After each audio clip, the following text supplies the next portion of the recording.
Hello dear students, welcome back to my channel Physics SPC. CBSE sample paper for 2024 examination physics. 2023 और 2024 का question number sample paper का question number 11. In a coil of resistance 100 ohm, a current is induced by changing the magnetic flux through it. The variation of current with time is as shown in the figure. The magnitude of change in the flux through the coil is. तो question ये है और change in magnetic flux पूछ रहा है. तो according to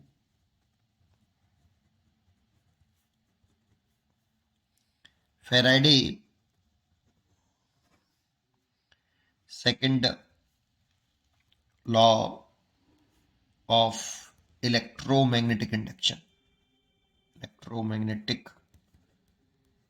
induction induced EMF E equal to minus का rate of change in magnetic flux upon time. Change in magnetic flux upon time. Minus sign indicate करता है कि induce EMF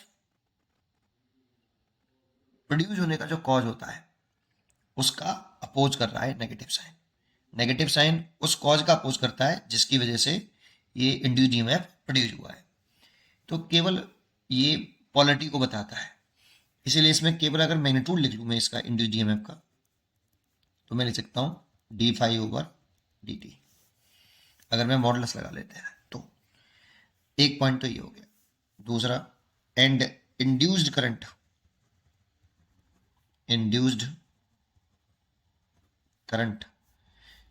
I is equal to induced EMF upon total induced EMF upon resistance of the coil. Current is equal to total EMF upon total resistance होता है. तो total EMF induced EMF हो गया, ये induced current हो गई, ये total resistance of the coil हो गया. यहां से अगर मैं ई निकालूं तो I इंटू आर और इन दोनों को इक्वल कर लूं तो from equation first and second I/R is equal to d∅/dt. अब मेरे को चेंज इन मैग्नेटिक फ्लक्स निकालना है तो इसके से मल्टीप्लाई कर ले. I/dt और multiplication R is equal to d∅. Integration of both side.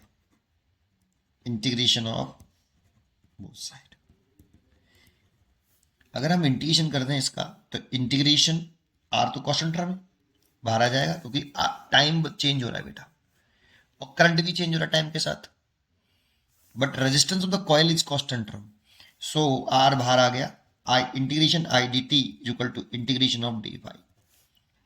अब सबसे इंपॉर्टेंट पार्ट यही है कि I इंटीग्रेशन dt क्या चीज है. यहाँ पे इसकी वैल्यू कैसे कैलकुलेट करें. R तो मैं क्वेश्चन में गिवन है. Resistance of the coil in a coil of resistance is 100 ohm. R is equal to 100 ohm. ये हमें गिवन है क्वेश्चन में. और d∅ का डिवीजन करने से चेंज इन फ्लक्स आ जाएगा. पर इंटीग्रेशन I/dt कैसे कैलकुलेट करें जरा समझो. जैसे ये फिगर दे रखा है, इसमें टाइम के साथ चेंज होने पर करंट चेंज हो रहा है, लेकिन एक very infinitely small time interval dt लें, बहुत छोटा टाइम इंटरवल dt लें, बहुत ज़्यादा छोटा, तो उसके लिए I कांस्टेंट मान सकते हैं.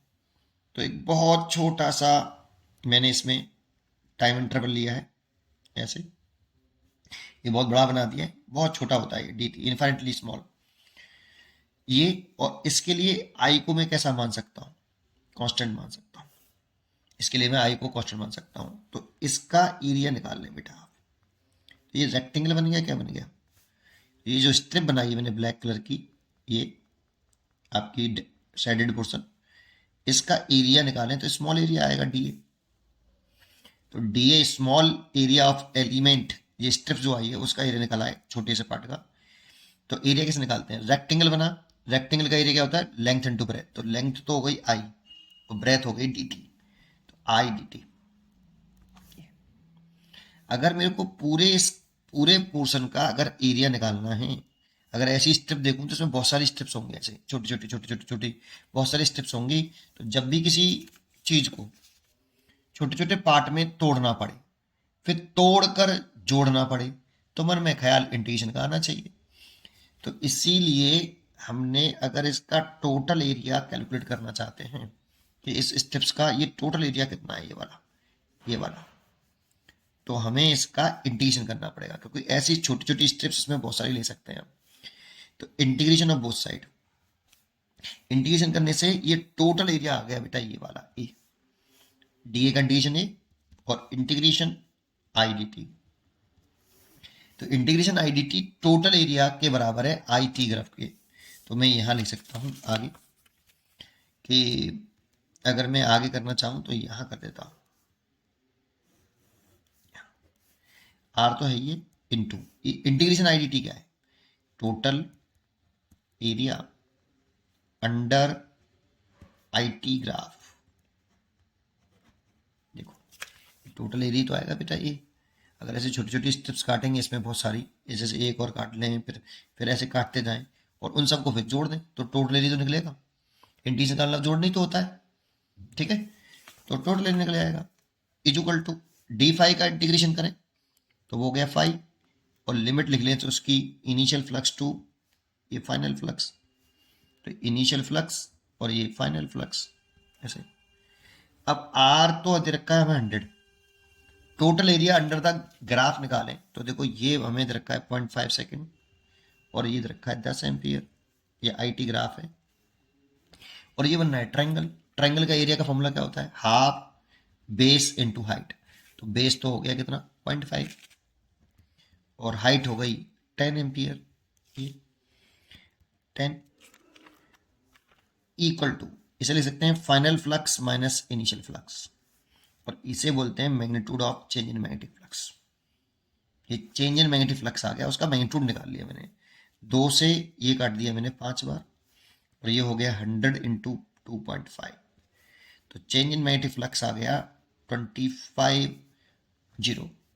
मल्टीप्लाई करेंगे 250 और इसकी यूनिट होती है वेबर। तो weber is the unit of magnetic flux, change in magnetic flux भी वही होगी, ठीक है। तो ये इसका आंसर हो गया, इसलिए इसका आंसर है डी।